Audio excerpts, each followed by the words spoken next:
എല്ലാവർക്കും എൻ്റെ ഹൃദയം നിറഞ്ഞ നമസ്കാരങ്ങൾ. എല്ലാവരും സുഖമാണെന്ന് വിചാരിക്കുന്നു. കണ്ണടച്ചാലും എൻ്റെ കൺമുന്നിലൊഴുകുന്ന കല്ലോലിനിയല്ലോ നീ.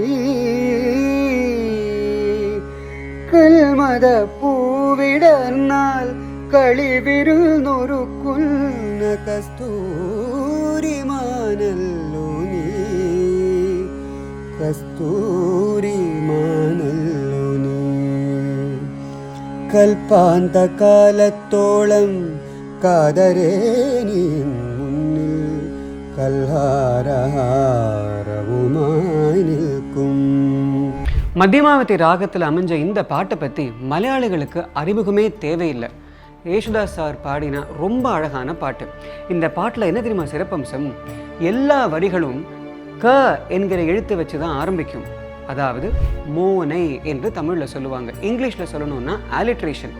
நம்ம தமிழ் மக்கள் எல்லாருக்கும் எதுகை மோனைங்கிற 2 வார்த்தைகள் தெரியும். பேச்சு வழக்கில் கூட யகன மொகனன்னு சொல்லுவாங்க. ஆனால் இதனுடைய அர்த்தம் என்னதுன்னு தெளிவாக நிறைய பேருக்கு தெரிவதில்லை. மோனைனா முதல் எழுத்து ஒரே மாதிரி வருவது. தமிழில் பெஸ்ட் உதாரணம் டங் ட்விஸ்டர். ஸ்கூல் சில்ட்ரன் கூட சொல்லுவாங்களே, துப்பார்க்கு துப்பாய துப்பாக்கி துப்பார்க்கு துப்பாய தூவு மழை. எப்படி எல்லாம் தூ தூ தூன்னு வருதோ அந்த மாதிரி இப்போ நான் பாடின மலையாள பாட்டில் எல்லா வரிகளும் க என்கிற எழுத்தை வச்சு தான் ஆரம்பிக்கும். இந்த மாதிரி மோனை நிறைய வரக்கூடிய தமிழ் சினிமா பாட்டு ஏதாவது உங்களுக்கு தெரிஞ்சால் கண்டிப்பாக கமெண்ட்ஸில் சொல்லுங்கள்.